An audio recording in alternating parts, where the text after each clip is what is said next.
अस्सलाम वालेकुम। मैं ना इत्थे पार्क च आया था तो यकीन करो बहुत प्यारा मौसम सी ते बहुत ज़्यादा ना बह के सुकून महसूस किया।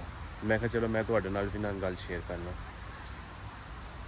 इत्थे ना बहुत ज़्यादा डिफरेंट तकरीबन पूरे वर्ल्ड दे विचों ना इत्थे लोग आउंदे ने घूमण वास्ते।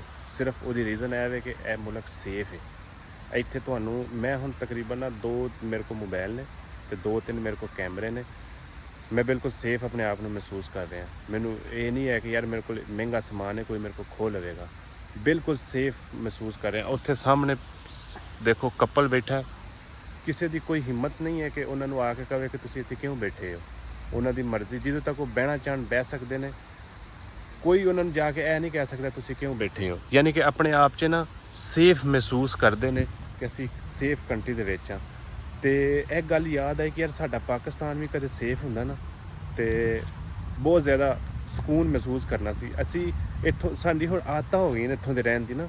असी अपने आप नूं कई दफ़ा पाकिस्तान जाने असीं चेंज नहीं कर सकते तो साडे घर ते कहंदे ने अपनी शैवां संभाल लवो। सिर्फ ये तुहाडे नाल गल शेयर करनी सी। जर्मन कितना सेफ है।